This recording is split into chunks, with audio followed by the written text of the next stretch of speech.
સુરતમાં હીરા ઉદ્યોગમાં મંદીની અસર છેલ્લા ઘણા સમયથી જોવા મળી રહી છે। તેવામાં રત્ન કલાકારોના હિતમાં સુરતની 3 સંસ્થા શ્રમ અને રોજગાર મંત્રીને મળીને રજૂઆત કરી હતી, જેમાં રત્ન કલાકારોને સરકાર તરફથી યોજનાનો લાભ મળે તેવી રજૂઆત મંત્રીને કરાઈ હતી। હીરા ઉદ્યોગમાં મંદીનું ગ્રહણ જોવા મળ્યું હતું, જેમાં અનેક રત્ન કલાકારો અટવાઈ ગયા હતા। આર્થિક સંકળામણને કારણે છેલ્લા 5 મહિનામાં અનેક રત્ન કલાકારોએ આપઘાત કરી લીધા હતા। ખાસ દિવાળીના 1 મહિના પહેલાથી જ હીરા ઉદ્યોગની હાલત કફોડી બની હતી। જો કે છેલ્લા થોડા દિવસથી તેમાં થોડાક અંશે સુધારો જોવાતો મળ્યો છે, પરંતુ રત્ન કલાકારોને પૂરતું કામ મળી રહેતું ન હોવાને કારણે આર્થિક સંકળામણનો સામનો કરવો પડી રહ્યો છે। નિરાકરણ માટે રાજ્ય સરકાર દ્વારા ભૂતકાળમાં જે રીતે રત્ન કલાકારો માટે રાહત પેકેજની જાહેરાત કરવામાં આવી હતી, તેવી જાહેરાત કરવામાં આવે તેવી માંગણી સાથેની રૂબરૂ મળી અને રોજગાર રજૂઆત રાજ્યના શ્રમ અને મંત્રી બળવંતસિંહ રાજપૂતને ડાયમંડ વર્કર યુનિયન અને JGEPC અને ઇન્ડિયન ડાયમંડ ઇન્સ્ટિટ્યૂટ દ્વારા કરવામાં આવી છે। હીરા ઉદ્યોગમાં 20 લાખથી વધુ રત્ન કલાકારો પોતાના પરિવારનું ગુજરાન ચલાવવા પર નિર્ભર છે। તેમાં અનેક મુસીબતો આવી, જેમ કે કોરોના, રશિયા યુક્રેન યુદ્ધ, ઇઝરાયલનું યુદ્ધ, આ બધાના કારણે હીરા ઉદ્યોગની હાલતમાં ભારે ઉતાર ચઢાવ જોવા મળી રહ્યો છે। તેમાં પણ દિવાળીની 3 મહિના સુધી રત્ન કલાકારોને પોતાના પરિવારનું ગુજરાન ચલાવવામાં ખૂબ જ હાલાકી ભોગવી રહ્યા છે। આવા સમયે રાજ્ય સરકાર દ્વારા રત્ન કલાકારો માટે આર્થિક પેકેજ જાહેર કરવા, રત્નદીપ યોજના, વ્યવસાય વેરો નાબૂદ કરવામાં આવે તો રત્ન કલાકારોને ઘણો ફાયદો થાય તેમ છે। સાથે સાથે આર્થિક ભીસને કારણે રત્ન કલાકારોમાં આપઘાતના બનાવોમાં પણ વધારો થઈ રહ્યો છે।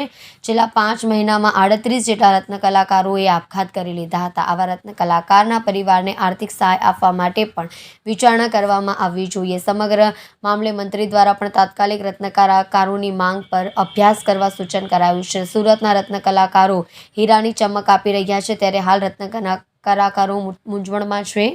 તેવામાં સુરતની મુખ્ય 3 રત્ન કલાકારો માટેની શાખાઓ દ્વારા પ્રથમ વખત એકઠા થઈ શ્રમ અને રોજગાર મંત્રીને રજૂઆત કરી રત્ન કલાકારોને મદદ કરવા રજૂઆત કરી છે। મારું નામ છે Bhavesh Kak, diamond worker union vice president.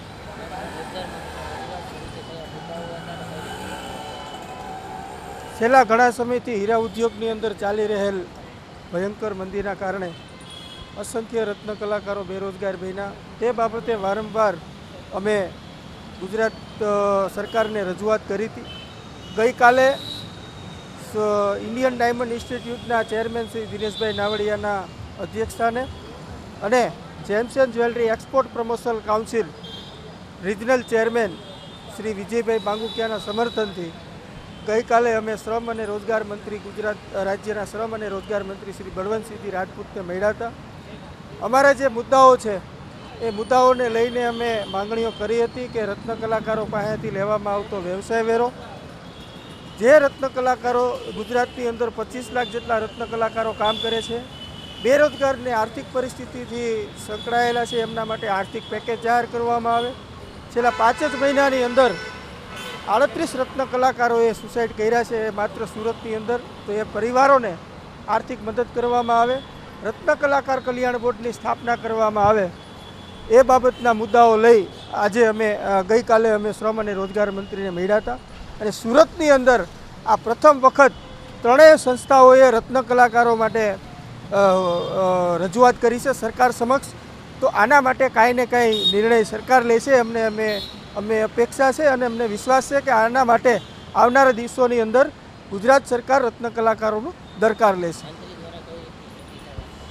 મંત્રી દ્વારા અમે ત્યાં ઊભા હતા, તે મંત્રી દ્વારા જ એમને ત્યાંના અધિકારીઓ જે છે એમને ડાયરેક્શન આપવામાં આવ્યું હતું કે આનો અભ્યાસ કરો અને રત્ન કલાકારોના પરિવારને, રત્ન કલાકારોને આપણે કઈ રીતે મદદ સરકાર કરી શકે એના માટેના ડાયરેક્શનો પણ અમારી રૂબરૂમાં આપવામાં આવ્યા હતા।